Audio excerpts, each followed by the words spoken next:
Sammlungen von mittleren und kleinen Museen werden an den unterschiedlichsten Orten aufbewahrt. Oft in Luftschutzkeller, manchmal auch auf einem Estrich oder mal als Zwischennutzung von Gebäuden oder sogar in Schöpfen. Vermutlich kennen Sie die Situation. Es muss Vorliebe genommen werden mit dem, was zur Verfügung steht oder von einer Gemeinde zur Verfügung gestellt werden kann.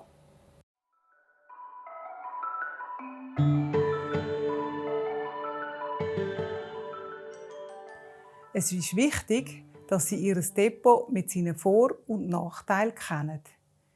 Wie gross sind die Eingänge? Wie gross darf also ein Objekt sein, das neu in die Sammlung kommt? Kann mit einem Fahrzeug bis zum Depot-Eingang gefahren werden? Falls nicht, weiss ich ja, dass bei Regen eher kein Transport geplant werden könnte. Oder hat es vielleicht einen überdeckten Eingang, damit die Objekte bei Regen nicht nass werden? Wie ist das Raumklima? Ist das Depot grossen Feuchtigkeits- und Temperaturschwankungen ausgesetzt? Und warum ist das wichtig? Übertriebenes Beispiel.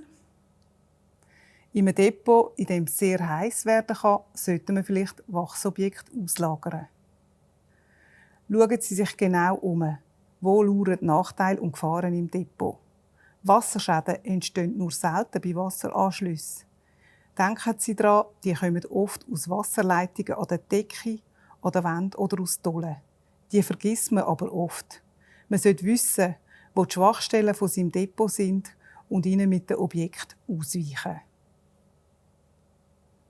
Es wird in den wenigsten Depots der Fall sein, aber vermeiden Sie Tageslicht oder gar direkt Sonnenlicht, wo Farben ausbleichen und Holz zum Reissen bringen. Vorhänge und UV-Schutzfolien für Fenster sind einfache und günstige Hilfsmittel.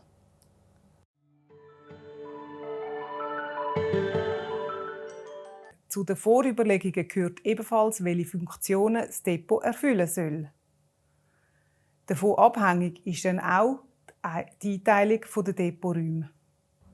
Braucht es einen Arbeitsplatz, um Objekte für die Lagerung vorzubereiten? Falls ja, berücksichtigen Sie, dass Arbeitsplätze für OH viel Platz brauchen und je nachdem auch Staub verursachen. Von Vorteil ist es also, wenn der Arbeitsplatz vom eigentlichen Depotraum abgetrennt ist. In diesem Depotbeispiel ist es jetzt nicht so. Für Zwischenlagerungen ist das aber voll akzeptabel. Wenn Sie vielleicht Depotführungen machen, sollte Sie Ihrem Depot also auch Objekte zu sehen geben. Und ganz wichtig, Vorschriften im Arbeitsgesetz.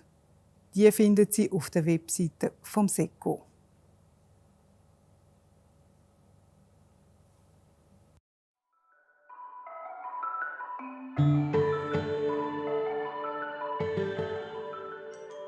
Die Objekte der Sammlung stehen bei der Einrichtungsplanung im Zentrum. Wenn wir das Depot mit Möbeln ausstattet, gehen wir von den Objekten aus. Wie gross sind unsere Objekte?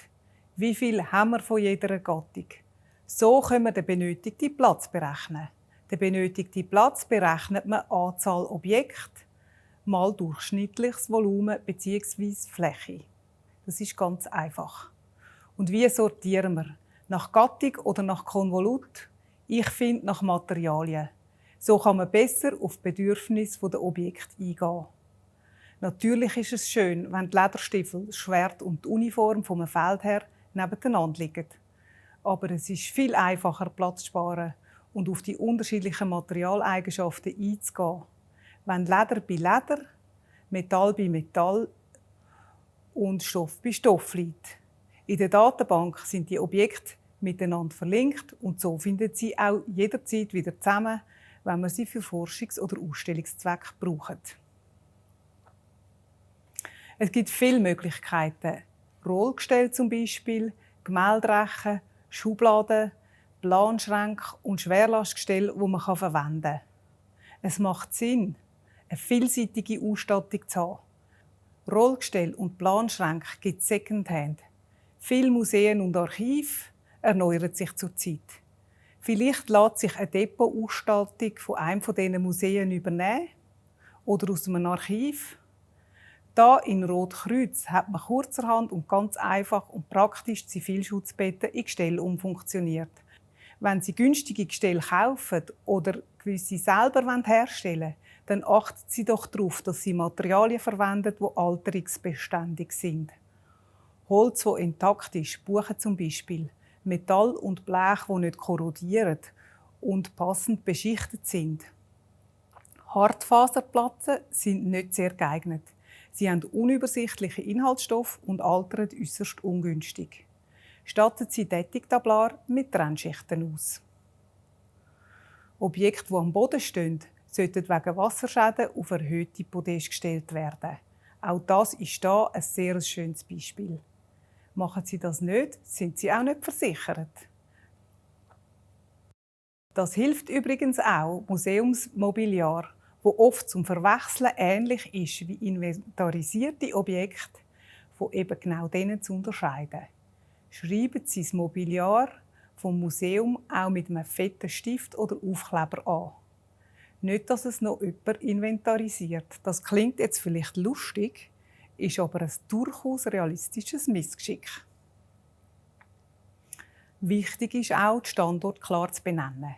Beschriften Sie Planschränke, Regal, Korpus. In der Sammlungsdatenbank, wo Sie Ihre Objekte aufführen, vermerken Sie den Standort jeweils exakt.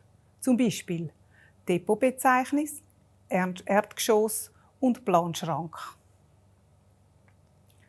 Alle Objekte müssen jederzeit leicht erreichbar sein.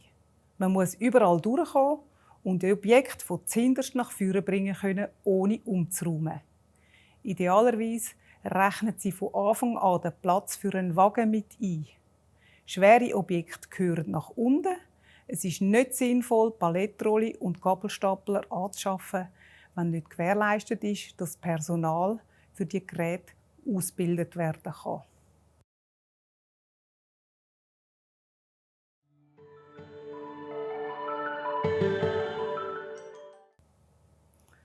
Was es braucht, ist auf jeden Fall sichere Leitern. Besonders wenn jemand allein im Depot arbeitet. Es kann sonst recht schnell gefährlich werden. Gibt es Empfang im Depot für den Fall eines Unfalls? Gemäss Arbeitsgesetz muss gewährleistet sein, dass allein arbeitende Personen jederzeit Hilfe rufen können. Auf jeden Fall sollten Objekte so gelagert werden können, dass zum Schutz der Objekte nichts oder runterfällt, wenn man es rausnimmt und dass Personenunfälle vermieden werden können. Überbrücken Sie Schwellen mit kleinen Rampen, damit Sie mit Ihren Wagen durchkommen. Ich habe übrigens auch schon gesehen, dass in Depots inventarisierte Möbel als Lagerungsregal oder Telefontischli benutzt werden. Das empfiehlt sich nicht. Inventarisierte Möbel sind nicht mehr für den Gebrauch.